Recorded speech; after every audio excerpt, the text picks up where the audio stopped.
আজিৰ মোৰ ব্ৰেকফাষ্ট এয়া অ'টছ, তাৰপৰা এৱা গাখীৰ আৰু ইয়াতে কল টুকুৰা টুকুৰিকৈ কাটি লৈছোঁ। এই অ'টছটো মানে খোৱাটো বহুতেই ভাল, অ'টছ খোৱাটো ব্ৰেকফাষ্ট হিচাপে।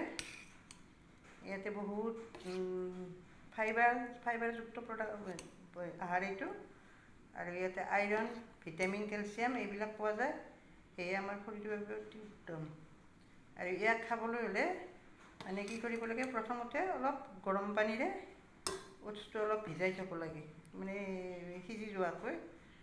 তাৰপিছত গাখীৰ লৈ মই কল কাটি লৈছোঁ, কিছুমানে মানে ড্ৰাই ফ্ৰুটছ কিছুমান ল'ব পাৰি, এইটো নিজৰ ইচ্ছামতে খাব পাৰি, খালে ভাল।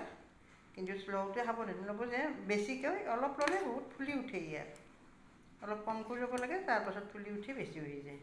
যেনে আশা কৰিছোঁ সকলোৱে